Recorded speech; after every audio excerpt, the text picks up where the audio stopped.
Donc Didier Mineux, bonjour. Donc vous êtes le président de l'association Récit. J'aimerais que dans un premier temps vous nous représentiez Récit, nous donniez les activités de Récit et voilà. Récit est un réseau, ça veut dire réseau des écoles de citoyens. Pour nous, tout est école de citoyens. À tous les âges de la vie, ça peut être une association de consommateurs, un syndicat, une école bien sûr, une entreprise d'économie solidaire, tout ce qui est porteur de la transmission de la citoyenneté.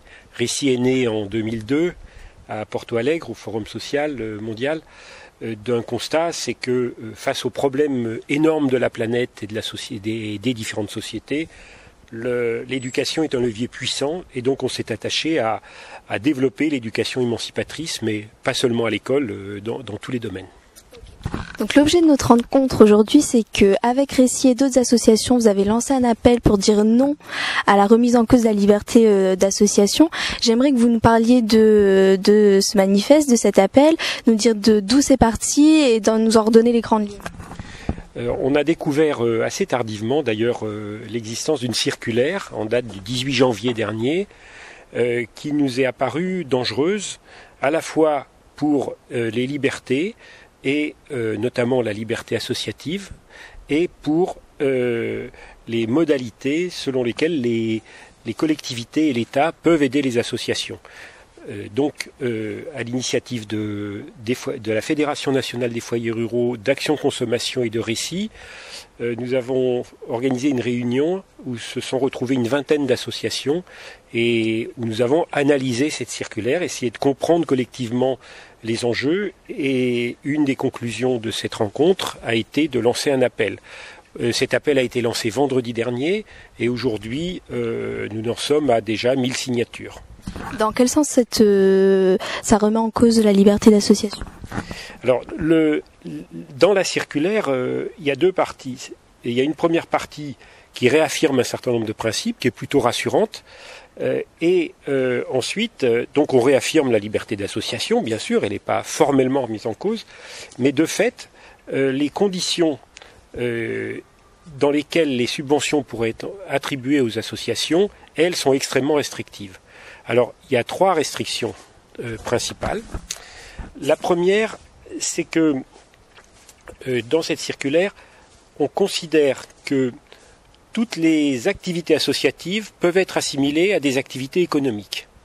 La circulaire a été faite pour adapter le droit français à la réglementation européenne et notamment à un arrêt qui s'appelle l'arrêt Altmark, je pourrais en dire un mot tout à l'heure, et à la directive service, autrement appelée directive Bolkestein. Donc on assimile en France toutes les activités associatives à des activités économiques. Ça n'est pas le cas, loin de là, dans tous les pays de l'Union européenne.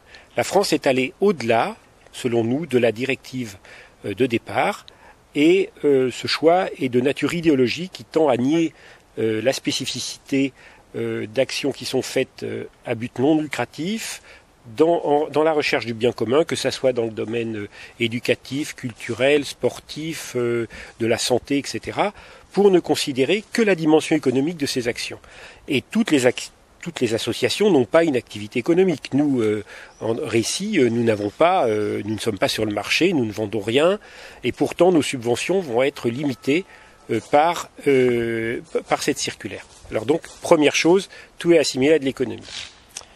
Deuxième limitation, au-delà de 66 000 euros par an, ou plus exactement 200 000 euros sur 3 ans, les collectivités comme l'État ne pourront accorder de subventions que en contrepartie d'un mandat explicite et d'un calcul qui fait apparaître la différence entre le coût d'un service sur le marché et le coût et le prix qui est pratiqué.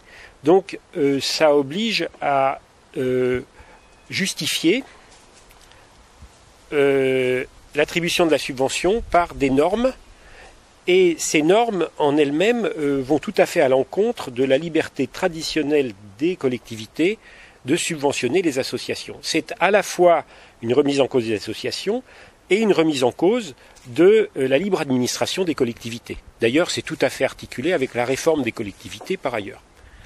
Et enfin, troisième limitation, il est proposé un dossier type qui est extrêmement tatillon et qui oblige à rappeler des textes de loi, toute une série d'informations qui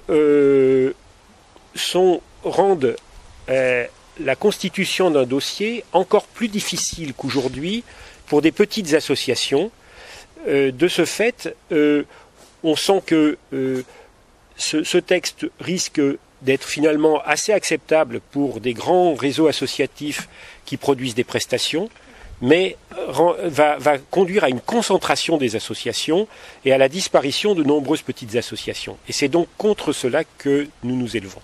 Alors, quelles sont les actions que vous allez mettre en place justement pour sensibiliser les associations et les citoyens à ce problème ? Alors, nous n'avons pas encore un programme d'action bien défini parce que la réunion dont je parlais tout à l'heure a eu lieu le 8 avril. Nous sommes aujourd'hui le 28 avril, donc c'est tout récent. L'appel a été lancé il y a 3 jours, donc vous avez une information toute fraîche. Et c'est ce que nous pressentons, c'est que il va falloir à la fois travailler les fondements juridiques des positions qu'on nous propose et des positions que nous avançons, à la fois le travailler sur le plan du droit européen et du droit national. Il va falloir également mobiliser un certain nombre de collectivités pour qu'elles refusent d'appliquer cette circulaire, puisque cette circulaire, elle s'impose au service de l'État, mais elle est proposée aux collectivités. Donc que les collectivités refusent l'application et la logique de cette circulaire, refusent d'appliquer le dossier type qui n'est que proposé, et on souhaiterait même aller plus loin en souhaitant qu'un certain nombre de collectivités se déclarent hors directive service, de la même manière que d'autres s'étaient déclarés hors AGCS dans le passé.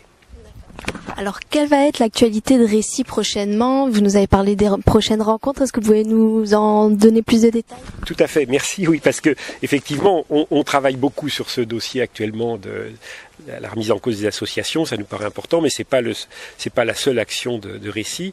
Récy travaille traditionnellement, je dirais, à partir des échanges de pratiques et d'expériences. Nous souhaitons aider à faire émerger une société plus solidaire, plus coopérative, plus responsable de l'avenir par rapport aux générations futures. Et pour ça, nous voyons qu'il existe des centaines, des milliers d'expériences, d'actions qui sont menées sur le terrain pour qui répondent déjà aux problèmes de société, qui sont déjà en train d'inventer cette société solidaire. Donc dire un autre monde est possible, oui, mais un autre monde est déjà là, il est en germe dans tout ce qui se réalise sur le terrain. Donc par rapport à ça, on travaille beaucoup à mutualiser les expériences. Il y a un répertoire d'expériences existe déjà sur le site de Récy, donc il suffit de faire www.recit.net, c'est tout simple. Et nous avons lancé également un parcours des alternatives pour organiser des rencontres avec un certain nombre d'actions dans le Nord-Pas-de-Calais, comme d'ailleurs en Île-de-France, porteuses d'autres logiques que la logique dominante.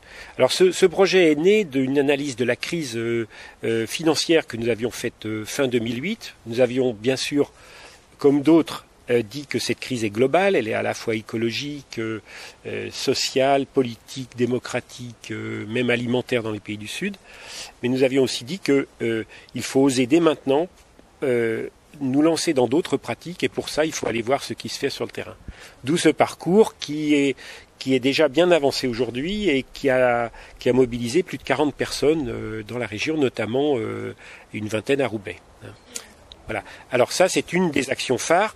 Et par ailleurs, nous organisons tous les 2 ans des rencontres de l'éducation citoyenne qui rassemblent 400 à 600 personnes Les premières ont d'ailleurs eu lieu à Lille en 2004, grâce au soutien du Conseil régional Nord-Pas-de-Calais et plus spécialement de Ginette Verbruge, dont je tiens à saluer l'action.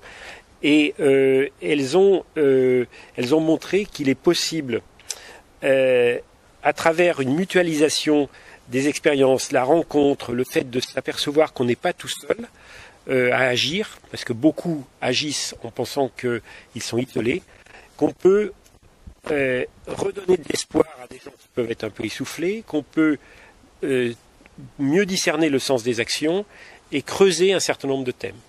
Alors les prochaines rencontres auront lieu à Nancy en octobre 2010. Elles devraient être davantage internationales que les précédentes, avec une centaine de personnes venant d'autres pays.